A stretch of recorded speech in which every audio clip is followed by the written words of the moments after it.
মাত্র দুটো এক্সারসাইজ প্রতিদিন রাত্রিবেলায় শুতে যাওয়ার আগে করবেন। পরের দিন সকালবেলায় যখন ঘুম থেকে উঠবেন, ঘুম থেকে উঠে বিছানা থেকে এই দুটো এক্সারসাইজ করে নামবেন। ভরপুর অক্সিজেন পাবেন, ইমিউনিটি পাওয়ার বাড়বে, আপনি 100% এনার্জি পাবেন। দেখে নিন এক্সারসাইজ দুটো। পাকে ভাঁজ করে নেবেন, মাথা সোজা, পা ডান দিক আর বাঁ দিক, হাত কাঁধ সমান্তরাল। আপনার শরীরের মধ্যে কোনো ক্লান্তি থাকবে না, ভরপুর এনার্জি নিয়ে আপনি ঘুম থেকে উঠবেন। প্রথম এক্সারসাইজ।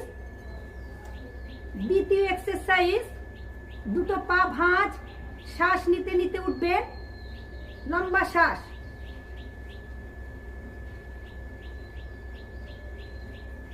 লম্বা ব্রিদিং, ইনহেল